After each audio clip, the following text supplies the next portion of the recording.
우리나라를 대표하는 여자 솔로 가수 누가 머릿속에 떠오르시나요? 이번에는 세계로 가보겠습니다. 특히 미국으로요. 빌보드 역사상 가장 많은 1위 앨범을 보유한 여성 아티스트. 빌보드 핫백 110위 싹쓸이한 사상 최초의 가수. 2024년 그래미 올해의 앨범 최다 수상 총 4회. 에라스 투어 역사상 가장 높은 수익의 투어. 총 수익 1조 3천억 원. 스포티파이에서 가장 많이 스트리밍된 여성 아티스트. 어마무시한 역사적 기록의 주인공. 바로 테일러 스위프트의 사업 감각에 대해 살펴보겠습니다. 테일러 스위프트는 금발, 키 180cm의 장신, 엄청 빡센 스케줄도 펑크 없이 소화해내는 체력. 남자친구는 미국 프로 미식축구 선수이자 현존하는 최고의 타이트 엔드. 꽤 자주 정치적 성향을 드러내며 도널드 트럼프의 상당히 적대적인 흥미로운 인물입니다. 테일러 스위프트는 단순히 가수가 아니라 문화적 아이콘이자 기업가로도 평가받고 있습니다. 그녀가 어떻게 오랜 시간 최정상의 자리를 유지할 수 있었는지, 그리고 우리가 그녀에게서 배울 수 있는 점은 무엇인지 함께 살펴보겠습니다. 테일러 스위프트는 지금까지 총 11장의 정규 스튜디오 앨범을 발매했습니다. 그리고 그녀의 음악 카탈로그의 판매량과 스트리밍 수치를 합산하면 역대 가장 많이 판매된 아티스트 10명 안에 포함될 정도로 엄청난 기록을 세우고 있습니다. 이 리스트에는 마이클 잭슨, 엘비스, 프레슬리, 마돈나, 프랭크 시나트라 같은 음악계의 거장들이 포함되어 있습니다. 특히 최근 종료된 에라스 투어는 역사상 가장 높은 수익을 기록한 투어로 전 세계적인 열풍을 일으켰습니다. 현재 테일러 스위프트의 추정 자산은 16억 달러, 하나로 약 2조 원에 달합니다. 그녀는 CD에서 아이튠즈, 그리고 스포티파이 같은 스트리밍 플랫폼으로 변화하는 격변의 시기 속에서도 꾸준히 정상의 자리를 지켜왔습니다. 음악 산업에서 장기적인 성공을 유지하는 것은 결코 쉬운 일이 아닙니다. 많은 아티스트가 한두 장의 앨범을 낸 후 대중의 관심에서 멀어지고 오랜 커리어를 유지한다고 해도 추억의 가수로 남는 경우가 많습니다. 그러나 올해 35세인 테일러 스위프트는 이미 여러 세대를 아우르는 아이콘이 되었습니다. 2006년 그녀의 데뷔 앨범을 구매했던 10대 팬들은 이제 자신의 아이들과 함께 그녀의 콘서트를 찾고 있습니다. 그렇다면 테일러 스위프트가 이렇게 오랜 기간 정상을 유지할 수 있었던 비결은 무엇일까요? 첫째, 아무도 개척하지 않은 시장을 공략했습니다. 스위프트는 몇 가지 이점을 갖고 커리어를 시작했습니다. 그녀는 엔터테인먼트 산업과 인연이 있는 펜실베이니아 가정에서 태어났습니다. 외할머니 마조리는 오페라 가수였으며 그녀의 부모는 스위프트를 전폭적으로 지원했습니다. 부모는 브리트니 스피어스의 전 매니저와 연결해 주었고, 그는 스위프트가 13세의 나이에 RCA 레코드와 개발 계약을 맺을 수 있도록 도왔습니다. 2003년 그녀의 가족은 스위프트가 최고의 작곡가 및 프로듀서들과 협업할 수 있도록 내슈빌 인근으로 이주했습니다. 당시 컨트리 음악 산업은 오랫동안 이어져 온 전통적인 방식으로 운영되고 있었습니다. 대부분의 가수들은 직접 곡을 쓰지 않고 전문 작곡가들에게 의존했습니다. 1990년대에는 페이스 힐, 셰니아 트웨인, 더 칙스와 같은 여성 아티스트들이 큰 성공을 거두었지만 이후 컨트리 음악은 다시 남성 가수 중심으로 재편되었습니다. 또한 몇몇 대형 기업이 컨트리 음악 라디오 방송국을 장악하면서 데이터 기반의 선곡 방식이 주를 이루었고, 이로 인해 새로운 스타일의 음악이나 신인 가수들이 설 자리가 줄어들었습니다. 이러한 장애물을 한계로 인식하는 대신 스위프트는 블루오션, 즉 완전히 개척되지 않은 시장을 발견했습니다.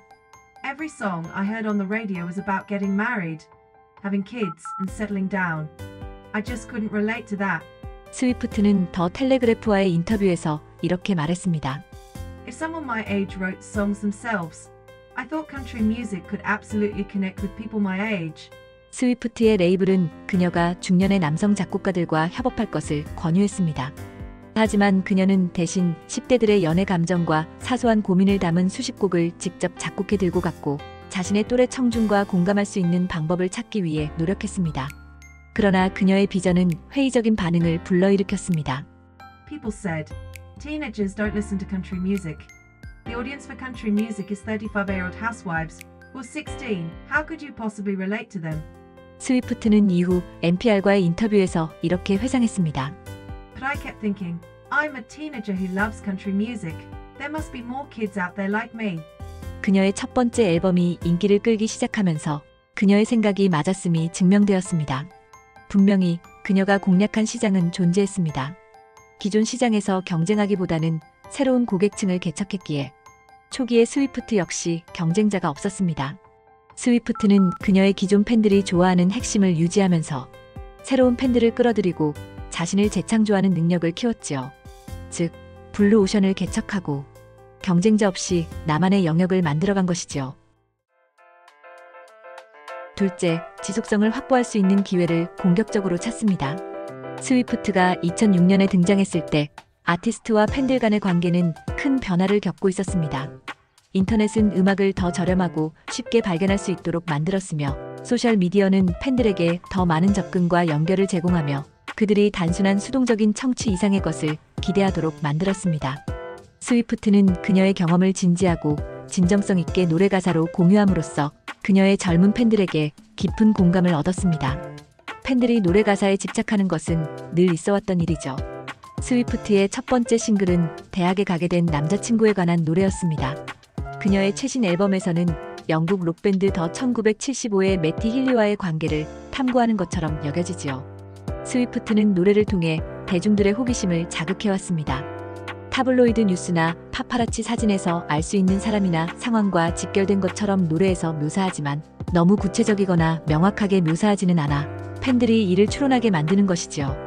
교묘한 단서와 이중적 의미는 온라인에서 끝없이 토론되고 논의되며 스위프트의 팬 커뮤니티는 점점 더 커지고 더 끈끈해지게 되었지요. 스위프트는 그녀의 작품의 복잡한 단서, 개인적인 삶에 대한 언급, 그리고 여러 가지 실마리들을 암시함으로써 팬들이 자신의 음악을 해석할 기회를 제공한 것입니다. 팬들은 복잡한 은유를 분석하고 앨범 간에 반복되는 모티프를 추적하며 그녀의 예술적 비전에 대한 이론을 펼칩니다. 그리고 그들은 계속해서 더 많은 것을 원합니다. 스위프트는 팬덤 행동을 진지하게 받아들이는 것이 좋은 비즈니스임을 입증한 것이지요. 단순히 음악을 만들어서 팬들이 수동적으로 듣게 하는 것에 그치지 않고 팬들과 끊임없이 소통하며 충성도를 유지하는 것이죠. 마지막으로 스위프트는 급격한 플랫폼 변화에 적응하는 능력을 키워왔습니다. 스위프트는 클래스 1 슈퍼스타로 불리는 아티스트입니다. 이는 스트리밍 시대 이전에 이미 탄탄한 커리어를 쌓아온 아티스트들을 의미하는데요. 덕분에 그녀는 스트리밍 경제의 어려움에서 어느 정도 자유로웠습니다. 하지만 스트리밍이 점점 음악 산업의 핵심으로 자리 잡으면서 그녀도 변화의 필요성을 깨닫게 되었죠. 2014년 스포티파이와 로열티 문제로 논쟁을 벌인 끝에 자신의 음악을 모든 스트리밍 플랫폼에서 삭제하는 강수를 두었습니다.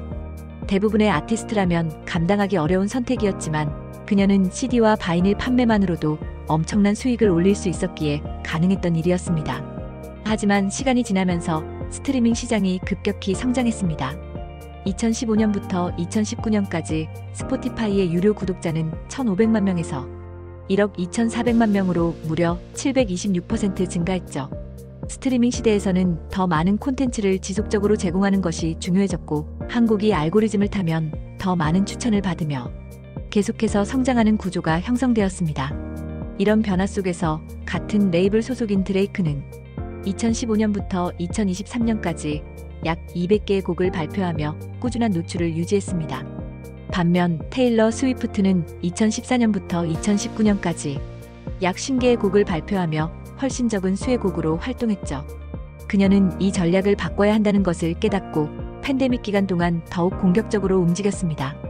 원래 2년에 한 번씩 앨범을 발표하던 그녀는 2020년 7월에 포크로어를, 12월에는 에버모어를 연이어 발표하며 15개월 동안 52개의 곡을 선보였습니다. 스트리밍 시대에 맞춘 전략적 변화였습니다. 여기서 끝이 아니었습니다. 그녀는 과거 자신의 음악에 대한 통제력을 되찾기 위해 6개의 초기 앨범 중 4개를 다시 녹음하며 테일러 버전이라는 새로운 브랜드를 만들었습니다.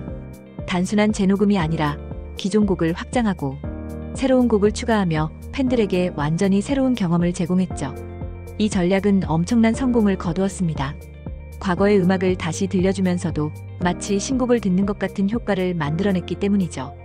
그녀는 한 번의 히트곡이 아니라 과거와 현재를 넘나들며 지속적으로 대중과 소통하는 방식을 선택했습니다. 이 모든 것이 집약된 것이 바로 에라스 투어였습니다. 그녀의 10개 앨범을 시대별로 구성해 과거와 현재를 하나의 공연에서 연결하는 방식이었죠. 이를 통해 스위프트는 레거시 아티스트이면서도 동시에 현역 최고의 팝스타로 자리매김했습니다. 빠르게 변화하는 음악 산업 속에서도 테일러 스위프트는 예측력과 창의적인 전략으로 누구보다 앞서갔습니다. 단순한 스타가 아닌 시대의 흐름을 읽고 적응하는 놀라운 비즈니스 마인드를 가진 아티스트죠. 여러분은 그녀의 전략에 대해 어떻게 생각하시나요? 과연 우리나라의 여자 솔로 가수들도 이러한 저력을 발휘할 수 있을까요? 다음 영상에서는 더 깊은 인사이트로 찾아오겠습니다.